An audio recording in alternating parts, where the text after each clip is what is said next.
ভাবুন তো, পৃথিবীর সবথেকে বিধ্বংসী বোমাটা একটা সাধারণ ট্রাকের ভেতরে লুকিয়ে আছে, আর সেই ট্রাকটা মহাসড়ক দিয়ে ছুটে চলছে।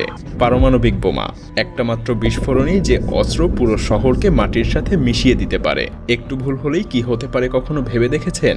যদি এই মারণাস্ত্র ভুল মানুষের হাতে পড়ে যায় বা দুর্ঘটনা ঘটে, ক্ষতি কিন্তু শুধু একটা দেশের হবে না, পুরো পৃথিবী ভয়ঙ্কর পরিণতির মুখে পড়বে। তাই এই পারমাণবিক অস্ত্র পরিবহনের নিরাপত্তার ব্যাপারে বিন্দুমাত্র ছাড় দেওয়া হয় না। এমন কঠোর নিরাপত্তা বলয়ে ঘিরে রাখা হয় এই কনভয়গুলোকে, যা হয়তো মার্কিন প্রেসিডেন্টের গাড়িবহরের নিরাপত্তাকেও হার মানিয়ে দিবে। কিভাবে আমেরিকা তাদের পারমাণবিক বোমাগুলোকে এক জায়গা থেকে আরেক জায়গায় স্থানান্তর করে, কিভাবে গুপ্তভাবে এবং দুর্ভেদ্য নিরাপত্তার মাধ্যমে যুক্তরাষ্ট্রের পারমাণবিক অস্ত্রগুলো বহন এবং নিরাপত্তা দেয়া হয়। এই মিশন যেন কোনো থ্রিলার সিনেমার দৃশ্য, কিন্তু এটা সম্পূর্ণ বাস্তব। চলুন এবার সেই গোপন নিরাপত্তা ব্যবস্থার রোমাঞ্চকর গল্পটা উন্মোচন করা যাক। আমেরিকার পারমাণবিক অস্ত্রবাহী গাড়িবহর যখন রাস্তায় বের হয়, তখন দূর থেকে মনে হতে পারে কোনো ভিআইপি বা রাষ্ট্রপ্রধানের গাড়িবহর যাচ্ছে। আসলে এর গুরুত্ব তার চাইতেও বেশি। এই কনভয়ের সামনে পেছনে থাকে পুলিশের টহল গাড়ি, যারা ট্রাফিক আটকে রাস্তা পরিষ্কার করে দেয় যেন প্রধান বহর বাধাহীনভাবেই এগোতে পারে। সাধারণ মানুষ বুঝতেও পারে না যে আসলে এখান থেকে কি যাচ্ছে। পুলিশের গাড়িগুলোর ঠিক পেছনেই থাকে আসল নিরাপত্তা বহর। কালো রঙের শক্তিশালী সাজোয়া যানগুলো চারদিক থেকেই সেই পারমাণবিক ট্রাকটাকে ঘিরে রাখে। সাধারণত একটা ট্রাকের সঙ্গে প্রায় 5টা সশস্ত্র সাজোয়া গাড়ি থাকে এবং আরও 2টা এগিয়ে গিয়ে 1 কিলোমিটার সামনের রাস্তার পরিস্থিতি নজরদারি করে। এই বিশেষ সাজোয়া গাড়িগুলো দেখতে সাধারণ এসইউভির মতো হলেও বাস্তবে ছোটখাটো ট্যাঙ্কের মতো সুরক্ষিত। এগুলোকে শুধু বুলেট প্রুফ বললে কম বলা হবে, কারণ গাড়ির গায়ে এত মজবুত বর্ম যে সাধারণ বুলেট তো দূরের কথা, ভারী অস্ত্রের আঘাতও এরা সহ্য করতে পারে। প্রতিটা সাজোয়া গাড়িতে থাকে 4 থেকে 6 জন করে সুউচ্চ প্রশিক্ষিত ফেডারেল এজেন্ট, যারা এই গাড়িবহরের নিরাপত্তার দায়িত্বে নিয়োজিত। তাদের হাতে থাকে হ্যান্ডগান, শটগান থেকে শুরু করে স্বয়ংক্রিয় অ্যাসল্ট রাইফেল পর্যন্ত, এবং সেই সাথে প্রচুর গোলাবারুদ তো আছেই। প্রতিটা সাজোয়া যানের ছাদেও প্রয়োজনে ব্যবহারের জন্য বসানো থাকে অটোমেটিক মেশিন গান। ভাবুন, একটা চলন্ত দুর্গের মতো এই গাড়িগুলো শত্রুর আক্রমণের আশঙ্কায় সারাক্ষণ তটস্থ, প্রস্তুত থাকে মুহূর্তের নোটিশে পাল্টা আঘাত হানতে। এই সাজোয়া যানগুলোর গায়ে জায়গায় জায়গায় ফায়ারিং পোর্ট থাকে, যেখান দিয়ে ভেতরের এজেন্টরা গাড়ি থেকে বের না হয়েও বাইরের লক্ষ্যবস্তুতে গুলি ছুড়তে পারে। ফলে বহর চলাকালীন পথে কোনো সন্দেহজনক আক্রমণ ঘটলে এজেন্টরা মুহূর্তেই ভেতর থেকে গুলি ছুড়ে জবাব দিতে পারে। রাস্তা দিয়ে যাওয়ার সময় তারা চারপাশের প্রতিটা নড়াচড়া তীক্ষ্ণ নজরে পর্যবেক্ষণ করে। সবচেয়ে ছোট অস্বাভাবিক কিছু দেখলেও সেটা দলগত রেডিওতে সবাইকে জানিয়ে সতর্ক করা হয়। আসলে পুরো কনভয়ের প্রতিটা যান একে অপরের সাথে বিশেষ নিরাপদ রেডিও নেটওয়ার্কের মাধ্যমে সর্বক্ষণ সংযুক্ত থাকে। এই গোপন রেডিও যোগাযোগ একাধিক পৃথক চ্যানেলের মাধ্যমে পরিচালিত হয়।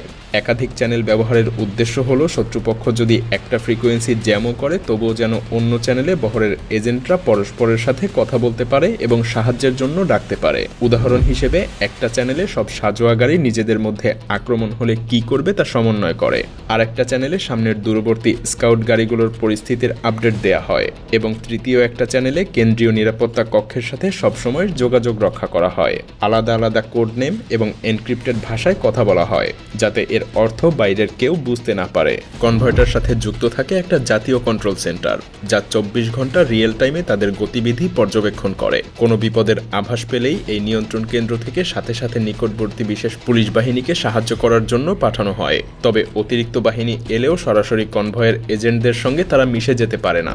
প্রথমে গোপন কোড মিলিয়ে তাদের পরিচয় নিশ্চিত করতে হয়।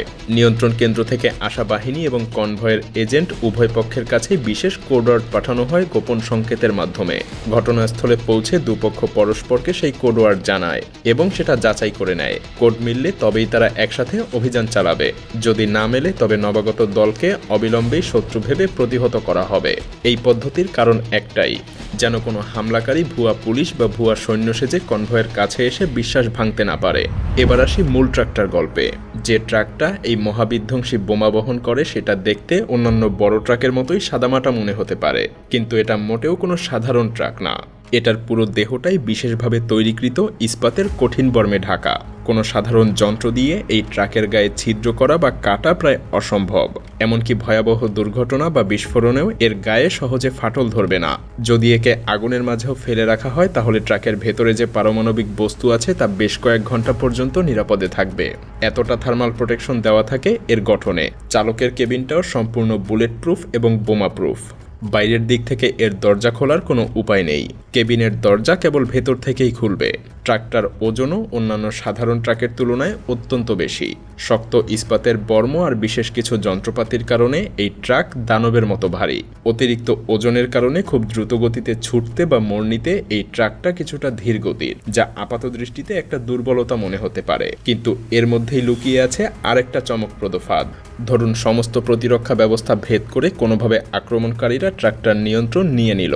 তারা যদি ট্রাকটা ছিনতাই করে দ্রুত পালাতে চায় তবে সঙ্গে সঙ্গে সক্রিয় হবে ট্রাকের বিশেষ স্বয়ংক্রিয় আটক ব্যবস্থা। ট্রাকটার চাকা এবং অ্যাক্সেলের সঙ্গে লাগানো আছে বিশেষ বিস্ফোরক চার্জ, যা নির্দিষ্ট সংকেত পেলেই মুহূর্তের মধ্যে বিস্ফোরিত হয়। এর ফলাফল হলো ট্রাকের চাকা ভাগে ভাগে বিচ্ছিন্ন হয়ে যায়।